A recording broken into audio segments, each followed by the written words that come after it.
ثم جعلناك على شريعة من الأمر فاتبعها ولا تتبع أهواء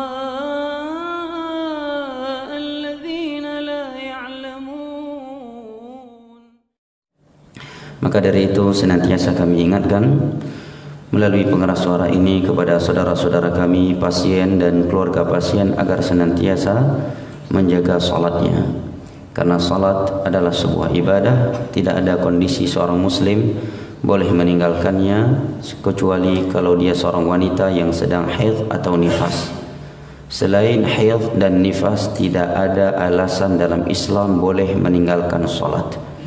Tidak ada istilah qada dalam Islam karena sakit. Nabi telah memberikan jalan keluar. Kalau dia tidak mampu berdiri maka duduk, tidak mampu duduk fa'alal jambihil aimam, dia salat di atas lambung kanannya menghadap ke kiblat. Kalau tidak mampu di atas lambung kanannya menghadap ke kiblat, fa mustalqiyan, dia salat terlentang, ya, salat sambil tidur. Allahu akbar, ya.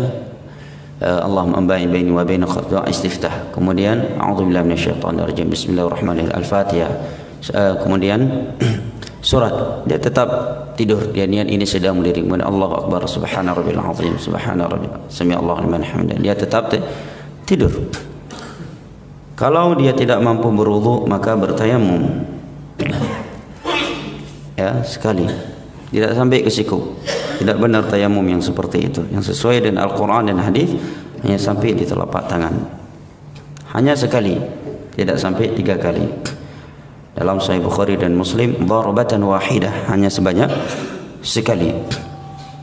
Dan apabila dia pasien berada di ruang ICU, tidak mungkin dia membawa debu atau batu bata serta batu yang lainnya ataupun pasir, maka para ulama menyebutkan dia salat dengan salat faqidut tahurain.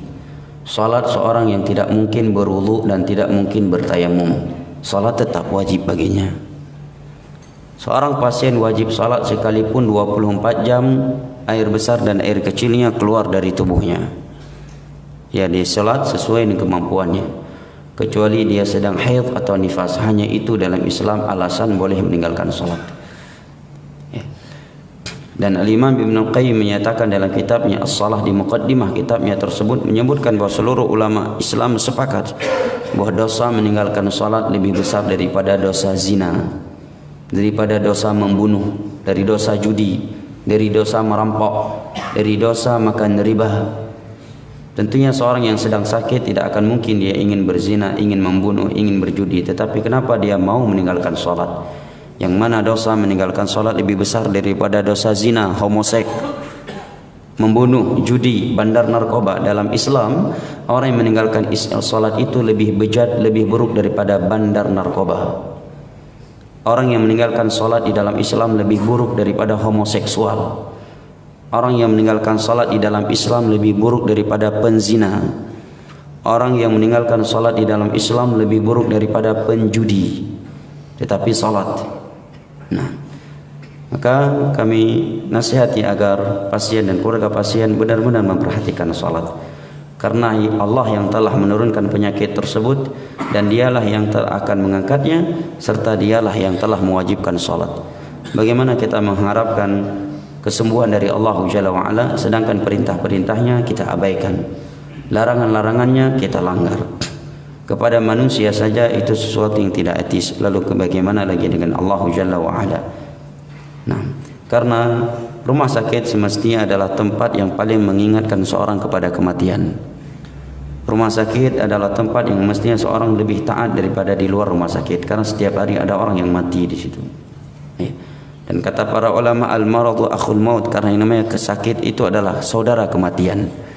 Ya, tapi kita lihat di sebagian tempat justru, ya, tempat yang paling sering manusia meninggalkan salat. Bahkan bukan hanya sebagian pasien, tetapi sebagian pasien juga meninggalkan salat. Padahal cukup mudah salat itu, ibadah yang tidak ada kesulitnya. Bahkan di dalam perang aja diperintahkan salat, fa in khiftum farijalan aw rukbana, kata Allah. Kalau kalian sedang bertempur perang, tetap kalian salat tepat pada waktunya sambil lari salatnya. Aw rukbana, dan asal sambil menunggangi kuda, tetap salat dalam waktunya, tidak boleh keluar dari waktunya. Itu sedang perang bertempur. Di masa Nabi pedang dengan pedang. Farijalan, atau sambil lari kalian harus salat. Aw rukbana, atau sambil menunggangi kuda. Tetap salat pada waktunya, tidak ada istilah qadha.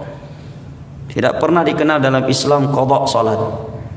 Ya, tidak mazhab Syafi'i, tidak Maliki dan seterusnya. Kecuali qadha salat yang telah ditinggalkan zaman dahulu, itu ada khilafiyahnya. Tapi gara-gara sakit akhirnya enggak salat jauh belang, hana salat qadha untuk wai belang baru sembahyang, ya hana dalam Islam. Ya, Nabi berperang berulang kali. Ya, tidak pernah Nabi meninggalkan salat gara-gara perang. Kecuali di perang Khandaq. Itu pun tidak mungkin karena memang sedang berkecamuk. Selesai perang, ya baru beliau salat asar, sudah masuk waktu maghrib. Dan sebagian ulama menyatakan itu Nabi lakukan karena belum turun ayat Allah tadi, perintah salat di medan perang, sehingga itu mansukh. Nah, ini hal yang sangat penting sebagai bentuk nasihat sebagai kita bersama kaum muslimin, ya, satu akidah, satu agama, karena salat adalah perkara yang sangat prinsipil di dalam Islam. Sampai-sampai Nabi menyatakan bainar rajuli bainal abdi wal kufri aw syirki tarkus salah. Yang menyelamatkan seorang dari kesyirikan, kemurtadan adalah salat. Nabi SAW menyatakan man tarakaha faqad kafar. Orang yang meninggalkan salat secara totalitas dia kufur. Ya. Dan Nabi SAW juga bersabda al-ahdul ladzi bainana wa bainahum as-salah. Perbedaan antara kita dengan non-muslim adalah salat. Abdullah bin Mas'ud menyatakan man lam yusalli fala dinalah. Orang yang meninggalkan salat dia orang yang tidak punya agama. Orang yang tidak salat dia adalah orang yang tidak punya agama.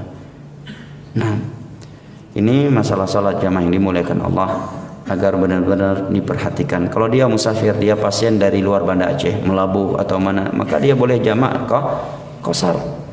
Boleh jamak takdim dan boleh jamak takhir, ya, dan bisa mengqasar, tidak ada yang sulit. Nah.